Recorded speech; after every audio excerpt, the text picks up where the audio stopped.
Hello everyone, ఈ వీడియోలో మనం ఏన్షియంట్ ఇండియన్ టెక్నాలజీ గురించి తెలుసుకుందాం.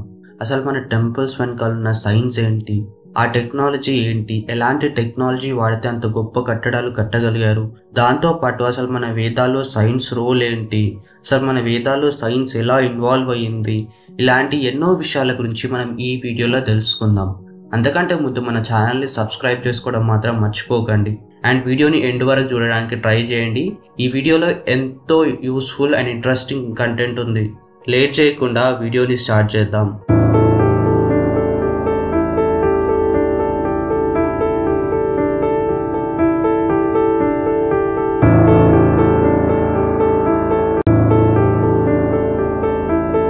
మన ఇండియాలో చాలా ఆలయాలు ఉన్నాయి, వాటికి చాలా చరిత్ర కూడా ఉంది. అలాంటి ఆలయాలలో బృహదీశ్వర ఆలయం ఒకటి. ఈ ఆలయంలో ఉన్న గొప్పతనం ఏమిటంటే 1200 టన్నుల రాయిని గోపురం మీదకి ఎక్కించారు. అసలు ఆ రాయిని అంత పైకి ఎలా ఎక్కించారు అనేది ఒక పెద్ద రీసెర్చ్ అనే చెప్పాలి. ఇప్పుడు మనం మరొక గొప్ప ఆలయం గురించి తెలుసుకుందాం. ఆ ఆలయమే కైలాసగిరి ఆలయం. ఈ టెంపుల్ని కట్టడానికి ఒక పెద్ద కొండని చెక్కుకుంటూ ఒక ఆలయంగా తీర్చిదిద్దారు. ఈ ఆలయాన్ని కట్టడానికి ముందు ఒక ప్లాన్ని డిజైన్ చేసుకొని ఏ స్తంభం ఎక్కడుండాలో, ఏ ద్వారం ఎక్కడుండాలో, ఎంతెంత డిస్టెన్స్లో ఉండాలి అనేది టెంపుల్ షేప్కి తగ్గట్టు డిజైన్ చేసుకోవడం జరిగింది. అలా డిజైన్ చేసుకుని టెంపుల్ని చెక్కుకుంటూ రావడం అనేది ఒక గొప్ప ఇంజనీరింగ్ మార్వల్ అనే చెప్పాలి. అండ్ అంతేకాకుండా ఈ టెంపుల్ని చెక్కేటప్పుడు కొన్ని వేల టన్నుల గ్రావెల్ని బయటికి తీశారు. అయితే ఇలాంటి టెంపుల్ని ఔరంగజేబ్ 6 నెలలు 1200 మందితో ఈ టెంపుల్ని డిస్ట్రాయ్ చేయించడం జరిగింది.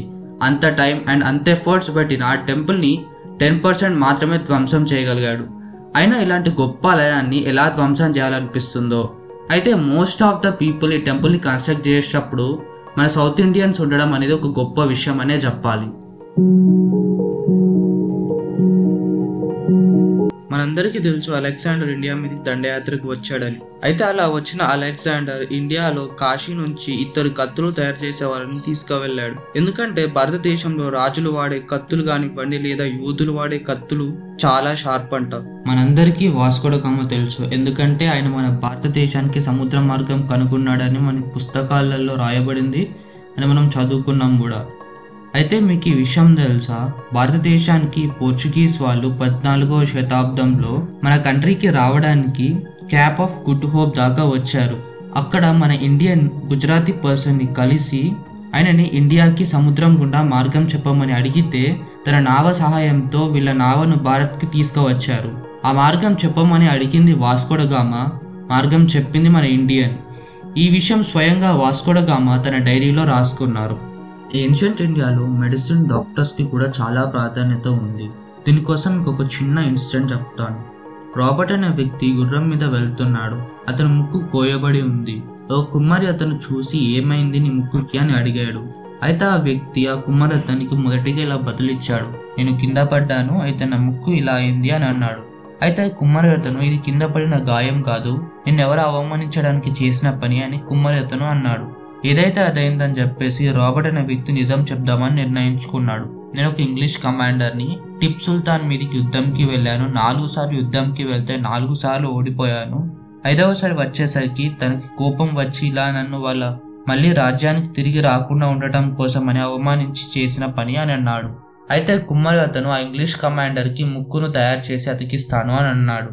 అలా అతికించాడు కూడా. అయితే ఆ ఇంగ్లీష్ కమాండర్ అయిన రాబర్ట్ ఇంగ్లాండ్లో హౌస్ ఆఫ్ కామన్స్కి వెళ్ళి అక్కడ రిపోర్ట్ ఇచ్చాడు, ఇట్లా నా ముక్కు కోయబడింది, ఒక కుమ్మరి వ్యక్తి నా ముక్కును ఏ మార్క్ లేకుండా అతికించాడు అని.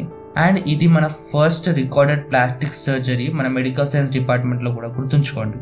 ఇంకో విషయం కూడా చెప్పాడంట ఆ కమాండర్, మా భారతదేశంలో మాదిగ వారు నాకంటే బాగా చేస్తారు ఈ సర్జరీని, ఎక్కువ తోలుకు సంబంధించిన పని ఎక్కువగా చేస్తారు అని కుమ్మరి అతను చెప్పాడు.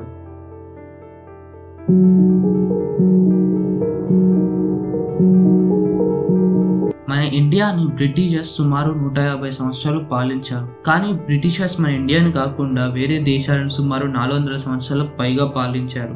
ఎందుకంటే మన ఇండియాలో ఉన్న సిస్టమ్ అలాంటిది. అంటే అప్పుడున్న మన విద్యా విధానం మనకు ఎలా బ్రతకాలో, మన సెల్ఫ్ రెస్పెక్ట్ ఎలా మెయింటైన్ చేసుకోవాలో చెప్పేది. ఎప్పుడైతే ఇవి రెండు ఉండవో అప్పుడు జాతి చనిపోతుంది. దీనికోసం మనం ఒక చిన్న ఇన్సిడెంట్ ని డిస్కస్ చేద్దాం. స్వామి రామ అనే హిమాలయన్ యోగి ఒకసారి జపాన్కి వెళ్లారు. అక్కడ బోన్సాయ్ చెట్లను చూశారు. అయితే ఇవి ఎలా పెరిగాయి అని జపాన్ ప్రజలను అడిగితే వీటిని బోన్సాయ్ చెట్లు అని అంటారు. ఇవి వాటి వేళ్లను కత్తిరించడం వల్ల పెద్ద చెట్లు కాస్త చిన్నగా ఎదిగాయి అని అన్నారు. అయితే ఇదంతా విని స్వామి రామ గారు తన రూమ్కి వచ్చి తన డైరీలో ఇలా రాసుకున్నాడు.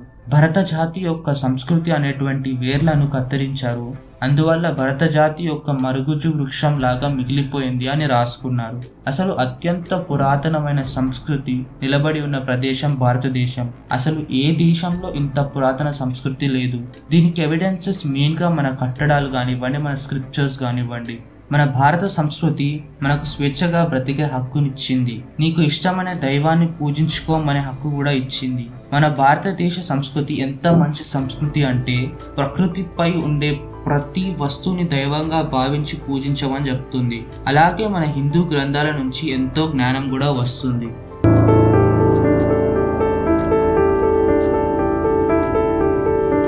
అసలు ఆలయాలు ఎందుకు కట్టడం జరిగింది? దీనికంటే ముందు మనం దేవుడు అంటే ఎవరో తెలుసుకోవాలి. దేవుడంటే ఆత్మావత్ సర్వభూతాని. అర్థం ఏమిటంటే ఈ విశ్వమంతా నిండేటువంటి శక్తే దేవుడు. ఆ శక్తి అంతా ఒక శిల్పంగా చెక్కి ఆ శిల్పాన్ని మనం దైవంగా పూజిస్తున్నాం. ఆ దైవానికి ఒక గుడిని నిర్మిస్తున్నాము. అంతేకాదు ఆలయాలు మన దేశ సంస్కృతికి, సామాజిక ఐక్యతను అంటే సోషల్ యూనిటీని, మన స్పిరిచువాలిటీ అంటే మన ఆధ్యాత్మికతను, విద్యకు నిలయం. మీకు ఇంకో విషయం తెలుసా? మన ఆలయాలలో న్యాయస్థానం అనగా ధర్మపీఠాల పేరుతో మండపాలలో కూర్చొని న్యాయం చెప్పేవారు. అంతేకాదు మన దైవం నుంచి మనకు ఎన్నో కళలు వచ్చాయి. నాట్యంలో భరతనాట్యం, కూచిపూడి, పాటలు, కీర్తనలు, భజనలు వచ్చాయి. ఇవి మనం కళగా భావించి దైవానికి మన కళను అర్పిస్తున్నాము. గుర్తుంచుకోండి, ఆలయాలు మన సంస్కృతి, మన సామాజిక ఐక్యతను, మన ఆధ్యాత్మికతను, మన మేధాశక్తిని పెంపొందించుకోవడానికి నిలయం. మన దేశంలో ఎందరో రాజులు ఉన్నారు, రాజ్యాలు ఉన్నాయి, ఆ రాజ్యంలో ప్రజలు ఉన్నారు. వీటన్నిటిని కలిపేదే మన కల్చర్, మన సంస్కృతి.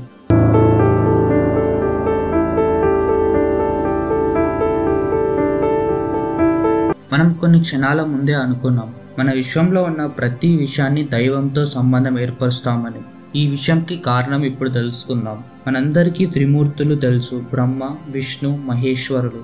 అనగా బ్రహ్మదేవుడు క్రియేటర్, అంటే ప్రతి శక్తికి ఒక రూపం ఇవ్వబడుతుంది. ఆ రూపాన్ని తయారు చేసే వారినే మనం బ్రహ్మదేవుడు అని అంటాము. అంటే ప్రోటాన్ అంటే ఐడెంటిటీ. ప్రోటాన్ లేకుండా ఆటమ్స్ అనేవి క్రియేట్ అవ్వవు. ఇప్పుడు శ్రీ మహావిష్ణువు శక్తి ఏంటంటే విశ్వాన్ని కాపాడటం. అంటే ఎలక్ట్రాన్స్ లేకుండా ప్రోటాన్స్ అనేవి కొలైడ్ అయ్యి ఆటమ్ ఫామ్ అవ్వలేదు. ప్రోటాన్, ఎలక్ట్రాన్ ఉంటేనే ఆటమ్ అనేది ఫామ్ అవుతుంది. మహాదేవుడు అంటే కాలుడు, డిస్ట్రాయర్ మరియు ధ్యానం చేసేవాడు. అంటే ఏంటంటే న్యూట్రాన్లో ఉన్న ఎనర్జీ లేదా న్యూట్రాన్ ఎనర్జీ లేకుండా ఎలక్ట్రాన్, ప్రోటాన్ ఉండలేదు. ఎలక్ట్రాన్, ప్రోటాన్ లేకపోతే ఎలక్ట్రాన్ అనేది ఫామ్ అవ్వలేదు. ఈ న్యూట్రాన్ అనేది న్యూక్లియస్ లోపల ఉంటుంది. ఒకవేళ ఈ న్యూక్లియస్ని డిస్టర్బ్ చేస్తే న్యూక్లియస్ ఎక్స్ప్లోజన్ జరుగుతుంది. అంటే మహాశివుడు రౌద్ర తాండవం లాగా. మనందరికీ తెలుసు ఎనర్జీ అనేది ఏ ఫామ్లోనైనా ఉంటుంది మరియు మనిషి శరీరంలో కూడా ఆటమ్స్తోనే తయారవుతుందని. మీకు ఇంకో విషయం చెప్తా. సూర్యుడికి భూమికి ఉన్న డిస్టెన్స్ మన హనుమాన్ చాలీసాలో రాయబడింది. యుగ సహస్ర యోజన పరబాను లీల్యో తాహి మధుర ఫలజాను. అర్థం ఏమిటంటే బాను అంటే సూర్యుడు, యుగము అంటే 12,000 సంవత్సరాలు, యోజనము అంటే 8 మైళ్ళు. అంటే సూర్యుడికి భూమికి ఉన్న దూరం 153.6 మిలియన్ల కిలోమీటర్లు.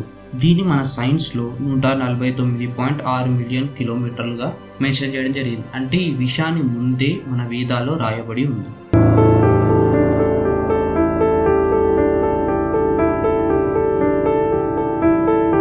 మనందరికీ నంబి నారాయణ్ గారు తెలుసు. ఆయన ఒక గొప్ప శాస్త్రవేత్త. ఆయన క్రయోజనిక్ ఇంజిన్ మీద పనిచేశారు. అంటే హెవీ శాటిలైట్స్ని అంతరిక్షం మీదకి పంపించడానికి ప్రయోగాలు చేశారు. కానీ అటువంటి గొప్ప శాస్త్రవేత్తను ఫాల్స్ ఎలిగేషన్ పెట్టి ఆయన లైఫ్ని స్పాయిల్ చేశారు. ఇలా చేస్తే మన ఇండియాలో సైంటిస్ట్ ఈ గేమ్ డెవలప్ అవుతుంది. అసలు ఇలా చాలా సైంటిస్ట్ మన ఇండియా నుంచి చంపబడ్డారు. మన భారతదేశం యొక్క గొప్ప టెక్నాలజీ, సైన్స్కి వారసులం మనమే. ఇంకో ఆశ్చర్యకరమైన విషయం తెలుసా? మనందరం చదివింది, విన్నది ఏంటంటే ఏరోప్లేన్ని తయారు చేసింది మరియు మొదటిగా ఏరోప్లేన్ని ఫ్లై చేసింది 1903లో రైట్ బ్రదర్స్. కానీ బ్రిటిషర్స్ టైంలోనే 1898లోనే శివకర్ బాపూజీ తల్పడే గారు బొంబాయి జుహు బీచ్లో కొంతమంది ఇంగ్లీష్ అథారిటీస్ ఆధ్వర్యంలో ఏరోప్లేన్ ఎగురవేశారు. ఆ తర్వాత 1903లో రైట్ బ్రదర్స్ అంటే 5 సంవత్సరాల తర్వాత రైట్ బ్రదర్స్ ఏరోప్లేన్ని తయారు చేశారు.